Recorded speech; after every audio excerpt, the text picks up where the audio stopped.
जय हिंद दोस्तों। Homework series में आज हम लोग डे 11 का देखेंगे होमवर्क का विश्लेषण। तो चलिए आज देखते हैं। आज के इस सीरीज में 70 सवाल दिया गया था रोशन सर के द्वारा।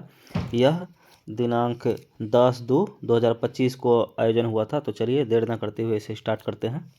आज का पहला सवाल है, भारत की डिजिटल सार्वजनिक अवसंरचना 1 ट्रिलियन अमेरिकी डॉलर अवसंरचना की ओर अग्रसर करेगी। ये लक्ष्य कब तक रखा गया है? तो 1 ट्रिलियन डॉलर का 2030 तक रखा गया है। याद रखेंगे, सार्वजनिक अवसंरचना में 1 ट्रिलियन डॉलर का 2030 तक लक्ष्य रखा गया है। अगला पॉइंट है, भारत सरकार द्वारा 5 ट्रिलियन अर्थव्यवस्था का लक्ष्य, तो यह 2025 तक रखा गया है। भारत सरकार के द्वारा 5 ट्रिलियन डॉलर का लक्ष्य 2025। डिजिटल रेडियो का लक्ष्य 2025, डिजिटल रेडियो 2025, मलेरिया मुक्त 2030, मलेरिया मुक्त 2030, मलेरिया मुक्त 2030, टीबी मुक्त 2025, टीबी मुक्त 2025, एनीमिया मुक्त 2030, एनीमिया मुक्त 2030। इन सभी चीज़ों को याद रखेंगे, आए दिन सवाल पूछ लिया जाता है। अगला सवाल है, हाल ही में एसडीजी का चौथा संस्करण जारी किया गया। एसडीजी का चौथा संस्करण जारी किया गया, यह किस संस्थान के द्वारा जारी किया जाता है? एसडीजी को नीति आयोग के द्वारा जारी किया जाता है। एसडीजी नीति आयोग के द्वारा जारी किया जाता है। आगे है, एसडीजी 2024 में भारत का आंकड़ा क्या रहा? तो यह 71वां स्थान पर रहा। भारत 71 आंकड़ा रहा, 71वां स्थान पर। एसडीजी में टॉप करने वाला शीर्ष 2 राज्य कौन है? तो टॉप पे केरल और उत्तराखंड रहे हैं। एसडीजी में टॉप करने वाला शीर्ष 2 राज्य केरल और उत्तराखंड। और वहीं एसडीजी में खराब प्रदर्शन के साथ सबसे निचले स्थान पर तो बिहार रहा है। बिहार का स्थान एसडीजी में सबसे निचले स्थान पर रहा है। अब तीसरा नंबर का देखते हैं, महत्वपूर्ण खनिज मिशन की घोषणा किस मंत्रालय के द्वारा की गई? तो यह वित्त मंत्रालय के द्वारा। आगे है, भारत का सर्वाधिक खनिज संपन्न राज्य, तो उड़ीसा। भारत का सर्वाधिक खनिज संपन्न राज्य उड़ीसा। भारत का सर्वाधिक खनिज संपन्न राज्य उड़ीसा। अगला है, उत्पादन आधारित प्रोत्साहन योजना के तहत भारत सरकार द्वारा ऊर्जा स्वतंत्रता का लक्ष्य, तो यह 2047 तक। ऊर्जा स्वतंत्रता का लक्ष्य 2047, याद रखेंगे, भारत सरकार के द्वारा ऊर्जा स्वतंत्रता का लक्ष्य 2047। वहीं नेट जीरो कार्बन का लक्ष्य देख लेंगे। नेट जीरो कार्बन का लक्ष्य 2070 में। नेट जीरो कार्बन का लक्ष्य 2070 में। उत्पादन आधारित प्रोत्साहन योजना कब शुरू की गई? तो यह प्रोत्साहन योजना 2023 में। उत्पादन आधारित प्रोत्साहन योजना 2023 में। पांचवा सवाल है, वर्ष 2024-25 में भारत में प्रत्यक्ष विदेशी निवेश करने वाला सबसे बड़ा देश, तो यह सिंगापुर हो जाएगा। प्रत्यक्ष विदेशी निवेश भारत में सिंगापुर।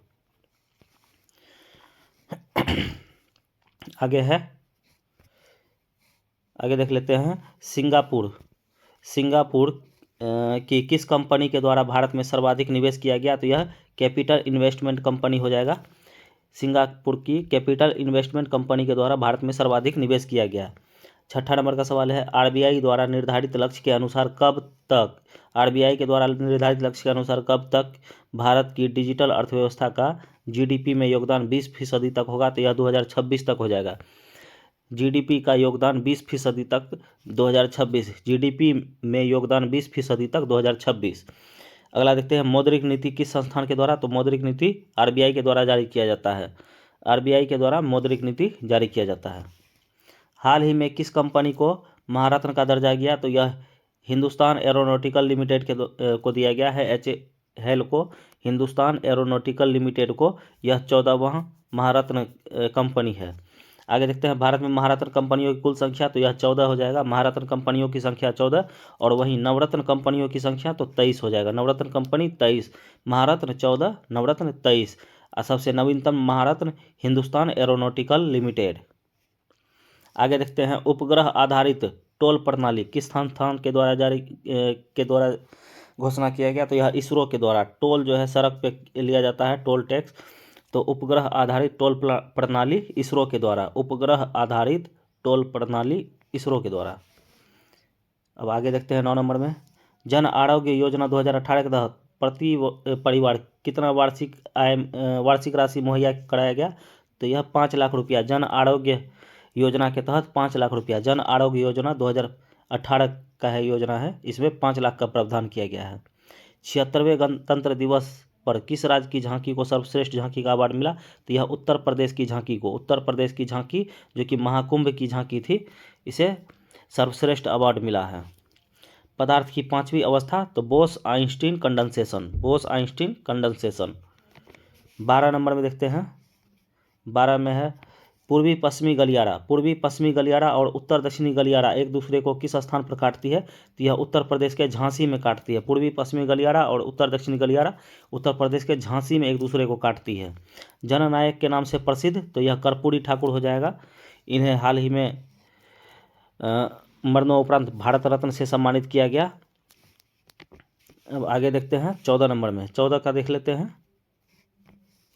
बांध परियोजना को आधुनिक भारत के मंदिर की संज्ञा किसने दी थी? तो यह बांध परियोजना को पंडित जवाहरलाल नेहरू ने आधुनिक भारत के मंदिर की संज्ञा दी। बांध परियोजना को आधुनिक भारत के मंदिर की संज्ञा पंडित जवाहरलाल नेहरू।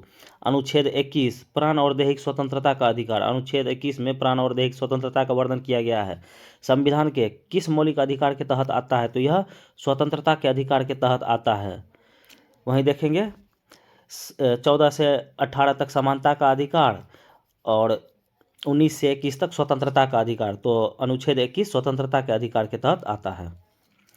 अब आगे है मिरातुल अखबार नामक पत्रिका किसके द्वारा लिखी गई थी? तो यह राजा राम मोहन राय। मिरातुल अखबार राजा राम मोहन राय, यह फारसी भाषा में लिखी गई थी।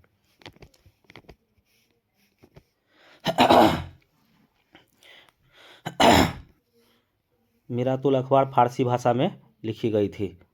अब आगे देखते हैं डीएनए तथा आरएनए कोशिका के किस भाग में पाए जाते हैं? तो यह केंद्रक में पाया जाता है। डीएनए तथा आरएनए कोशिका के केंद्रक में, डीएनए तथा आरएनए कोशिका के केंद्रक में। भारत पर आक्रमण करने वाला पहला इंडो ग्रीक शासक तो डेमेट्रियस हो जाएगा। डेमेट्रियस, भारत पर आक्रमण करने वाला पहला इंडो ग्रीक शासक डेमेट्रियस। अगला है राज्य मंत्री परिषद को भंग करने की सिफारिश तो राज्यपाल के द्वारा। राज्य मंत्री परिषद को भंग करने की सिफारिश राज्यपाल के द्वारा। दक्षिण भारत का मैनचेस्टर तो यह कोयम्बटूर हो जाएगा। मैनचेस्टर सूती उद्योग के लिए प्रसिद्ध एक शहर है ब्रिटेन में। तो दक्षिण भारत में सूती उद्योग के लिए प्रसिद्ध है कोयम्बटूर। दक्षिण भारत का मैनचेस्टर कोयम्बटूर। 21 में देखते हैं मुगल काल में पूरे राज्य का वित्तीय व्यवस्था नामक अधिकारी, दीवान नामक अधिकारी देखता था। यह पद किस मुगल बादशाह के द्वारा लाया गया? तो दीवान पद अकबर के द्वारा लाया गया था। दीवान जो कि वित्त व्यवस्था को देखभाल करता था, यह अकबर के द्वारा लाया गया था। अगला है 22 नंबर में अंडमान निकोबार की सबसे ऊंची चोटी कौन सी है और यह अंडमान निकोबार के किस भाग पर अवस्थित है? तो अंडमान निकोबार की सबसे ऊंची चोटी सैडल पीक। अंडमान निकोबार की सबसे ऊंची चोटी सैडल पीक और यह उत्तरी अंडमान में है। यह उत्तरी अंडमान में अवस्थित है। लैंगरहैंस द्वीप शरीर के किस अंग का भाग है? तो यह अग्नाशय का भाग है। लैंगरहैंस द्वीप शरीर का कौन सा भाग है? तो यह अग्नाशय का भाग है। लैंगरहैंस अग्नाशय का भाग। अब विलियन जो नीले लिटमस पेपर को लाल लिटमस पेपर में बदल देता है तो यह अम्ल हो जाएगा, एसिड। नीले को लाल में अम्ल। अंतर्राष्ट्रीय न्यायालय में न्यायाधीशों का कार्यकाल कितना होता है? तो यह 9 वर्ष का होता है। अंतर्राष्ट्रीय न्यायालय में न्यायाधीशों का कार्यकाल 9 वर्ष का होता है। और वहीं संख्या में देखेंगे तो 15 न्यायाधीश 9 वर्षों के लिए नियुक्त होते हैं। सूर्य किरण अभ्यास किन 2 देशों के बीच है? तो यह भारत और नेपाल। सूर्य किरण भारत नेपाल, सूर्य किरण भारत नेपाल। मानव शरीर का सामान्य रक्तदाब तो 120/80 हो जाएगा। मानव शरीर का सामान्य रक्तचाप 120/80। अब आगे देखते हैं 28 नंबर में मानव शरीर की सबसे बड़ी अंतःस्रावी ग्रंथि अग्नाशय हो जाएगा। सबसे बड़ी अंतःस्रावी ग्रंथि अग्नाशय। भूकंप की तीव्रता मापने का यंत्र सिस्मोग्राफ। भूकंप की तीव्रता मापने का यंत्र सिस्मोग्राफ। अटल सुरंग भारत के किस दर्रे में है? तो यह रोहतांग दर्रा हो जाएगा। अटल सुरंग रोहतांग दर्रा, अटल सुरंग रोहतांग दर्रा। मिकिर और रेगमा पहाड़ी भारत के किस राज्य में है? असम में। मिकिर और रेगमा पहाड़ी भारत के असम राज्य में है। मिकिर और रेगमा पहाड़ी भारत के असम राज्य में। मिकिर और रेगमा असम। आगे है 32 नंबर में फ्रांसीसी क्रांति के समय फ्रांस का राजा लुई 16वां था। फ्रांस का राजा लुई 16वां। फ्रांसीसी क्रांति के समय लुई 16वां पाचन तंत्र में आहार नाल का सबसे बड़ा हिस्सा छोटी आंत। पाचन तंत्र में आहार नाल का सबसे बड़ा हिस्सा छोटी आंत। राष्ट्रपति द्वारा जारी अध्यादेश की अवधि 6 माह। राष्ट्रपति द्वारा जारी अध्यादेश की अवधि 6 माह का होता है। अजंता तथा एलोरा की गुफा भारत के किस राज्य में है? तो यह महाराष्ट्र हो जाएगा। अजंता एलोरा की गुफा महाराष्ट्र राज्य में स्थित है। 36 नंबर में देखेंगे, अंग्रेजों के विरुद्ध भीलों द्वारा क्रांति प्रारंभ की गई थी, तो यह मध्य प्रदेश और महाराष्ट्र में। भील विद्रोह मध्य प्रदेश और महाराष्ट्र में। भील विद्रोह मध्य प्रदेश और महाराष्ट्र में। यह जनजाति थी। प्रसिद्ध नाटक नील दर्पण, जिसमें इंडिगो खेती के बारे में किसानों का दमन का चित्रण किया गया, तो यह दीनबंधु मित्र हो जाएगा। नील दर्पण के रचयिता दीनबंधु मित्र। नील दर्पण के रचयिता दीनबंधु मित्र। इसी नील दर्पण में ही नील की खेती करने वाले किसानों की दुर्दशा का चित्रण किया गया था। जनजातीय लोक के संबंध में आदिवासी शब्द किसने दिया? तो यह ठक्कर बप्पा हो जाएगा। आदिवासी शब्द दिया ठक्कर बप्पा ने। आदिवासी शब्द ठक्कर बप्पा। अब 39 में देखते हैं, विद्रोहों में से किसको बंकिम चंद्र चटर्जी ने अपने उपन्यास आनंद मठ में उल्लेखित किया है? तो यह सन्यासी विद्रोह हो जाएगा। आनंद मठ में उल्लेखित है सन्यासी विद्रोह। आनंद मठ सन्यासी विद्रोह, और यह बंकिम चंद्र चटर्जी की रचना है। भूदान आंदोलन सर्वप्रथम प्रारंभ किया तो तेलंगाना में 1951 से। यह विनोबा भावे के द्वारा भूदान आंदोलन प्रारंभ किया गया था। बड़े किसानों से जमीन लेकर छोटे किसानों को दान में दे दिया जाता था। आगे देखते हैं, महात्मा गांधी ने वल्लभ भाई पटेल को सरदार की उपाधि उनकी बड़ी संगठन क्षमता के कारण दिया। यह आंदोलन, यह बारदोली सत्याग्रह के दौरान बारदोली की महिलाओं के आग्रह पर महात्मा गांधी ने दिया था सरदार वल्लभ भाई पटेल को सरदार की उपाधि। आगे देखते हैं, 42 नंबर में मिलान करना है। आइए मिलान करते हैं। इसमें हो जाएगा बारदोली सत्याग्रह, तो यह सरदार वल्लभ भाई पटेल। बारदोली सत्याग्रह सरदार वल्लभ भाई पटेल। भारतीय किसान संस्थान एनजी रंगा हो जाएगा। भारतीय किसान संस्थान एनजी रंगा। बंगाल प्रजा पार्टी, तो यह हो जाएगा फजलुल हक। बंगाल प्रजा पार्टी फजलुल हक। अब बकास्त संघर्ष स्वामी श्रद्धानंद सरस्वती। बकास्त संघर्ष स्वामी श्रद्धानंद सरस्वती। एक बार फिर से देखेंगे, बारदोली सत्याग्रह सरदार वल्लभ भाई पटेल। भारतीय किसान संस्थान तो एनजी रंगा। बंगाल प्रजा पार्टी यह फजलुल हक। वही बकास्त संघर्ष स्वामी श्रद्धानंद सरस्वती। अब आगे देखते हैं, वह कौन जगह थी जहां अखिल भारतीय किसान सभा का पहला अधिवेशन हुआ था? तो यह हो जाएगा लखनऊ में। लखनऊ में अखिल भारतीय किसान सभा का पहला आयोजन किया गया था। यह वर्ष 1936 में। सहजानंद सरस्वती इसके अध्यक्ष थे। आगे देखते हैं, 1936 में अखिल भारतीय किसान सभा के प्रथम सत्र की अध्यक्षता सहजानंद सरस्वती के द्वारा किया गया था। मोपला विद्रोह के संबंध में कौन सा कथन सत्य है? आइए देखते हैं। इसमें मोपला विद्रोह के संबंध में केरल के मालाबार तट पर यह आंदोलन किया गया था, तो यह सही हो जाएगा। केरल के मालाबार तट पर यह आयोजन किया गया था मोपला विद्रोह। इस क्षेत्र के महाजन व जमींदार हिंदू थे, जबकि काश्तकार मोपला मुस्लिम थे। यह दोनों सही हो जाएगा। दोनों सही है। अब आगे देखते हैं, 46 में मिलान करना है। मुंडा विद्रोह 1899 से 1900। मुंडा विद्रोह 1899 से 1900। अब पवना विद्रोह 1873 से 76। पवना विद्रोह 1873 से 76। वहीं दक्कन का विद्रोह यह हो जाएगा 1874 से 75। 1874 से 75 दक्कन का विद्रोह। अब मोपला विद्रोह 1921 में। मोपला विद्रोह 1921 में। फिर से एक बार, मुंडा विद्रोह 1899 से 1900। मुंडा विद्रोह 1899 से 1900। पवना विद्रोह 1873 से 76। दक्कन विद्रोह 1874 से 75। मोपला विद्रोह 1921 में। अब 47 नंबर में देखते हैं, ब्रिटिश सरकार ने नील आंदोलन का गठन कब किया था? तो नील आंदोलन नहीं, यहाँ नील संगठन हो जाएगा। नील कमीशन हो जाएगा। नील आंदोलन नहीं, नील कमीशन। तो यहाँ नील कमीशन का गठन 1869 ईस्वी में किया था, याद रखेंगे। नील कमीशन 1869। नील कमीशन 1869। 48 नंबर का देखते हैं, कौन सा आंदोलन विशुद्ध रूप से गांधीवादी तरीके से लड़ा गया आदिवासी अहिंसक आंदोलन था? तो यह ताना भगत आंदोलन। यह जतरा भगत के इसमें हुआ था, जतरा भगत के द्वारा। ताना भगत आंदोलन विशुद्ध रूप से लड़ा गया, गांधीवादी आदिवासी आंदोलन था। ताना भगत आंदोलन गांधीवादी आदिवासी आंदोलन था। आगे देखते हैं, निम्नलिखित में से कौन सी लेगून है? तो इसमें लेगून झील के बारे में पूछा जा रहा है।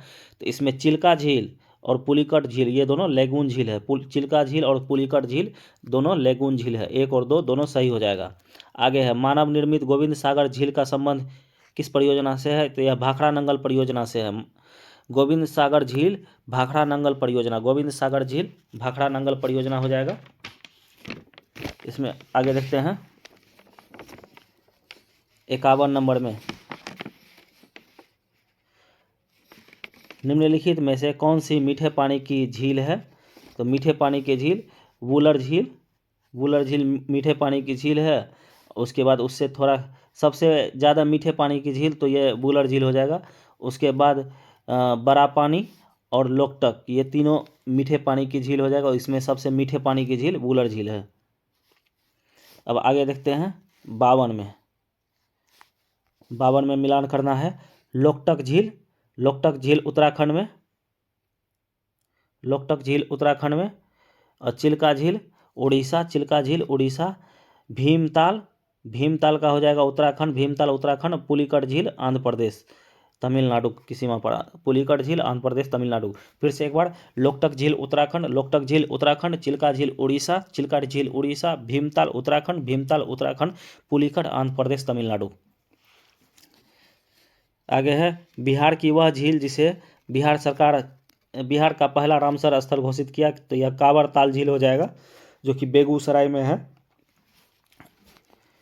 आगे देखते हैं, निम्नलिखित में से कौन सा कथन सत्य है? तो इसमें यमुना की अधिकतर सहायक नदियां विंध्याचल और कैमूर पर्वत श्रेणी से निकलती है। तो यह सही हो जाएगा। यमुना की अधिकतर सहायक नदियां विंध्याचल और कैमूर पर्वत श्रेणी से निकलती है। अगला है, बनास चंबल की एकमात्र मुख्य सहायक नदी है जो विंध्याचल प्रदेश श्रेणी से निकलती है। ये गलत हो जाएगा।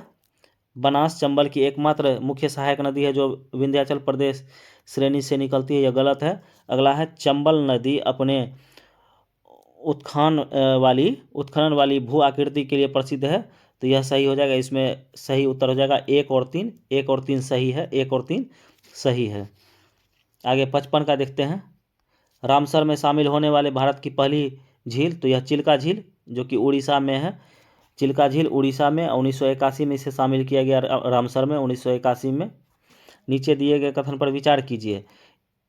एक नदी तंत्र जिस क्षेत्र में जल प्रवाहित होती है उसे उस एक अपवाह द्रोणी कहते हैं, यह सही हो जाएगा। एक नदी तंत्र जिस क्षेत्र में जल प्रवाहित होती है उसे एक अपवाह द्रोणी कहते हैं, यह सही है। दूसरा है, कोई भी ऊंचा क्षेत्र जब दो पड़ोसी अपवाह द्रोणी को एक दूसरे से अलग करता है तो वह जल विभाजक कहलाता है। तो यह भी सही हो जाएगा, दोनों सही है। फिर से एक बार, कोई भी ऊंचा क्षेत्र जो दो पड़ोसी अपवाह द्रोणी को एक दूसरे से अलग करता है जल विभाजक कहलाता है।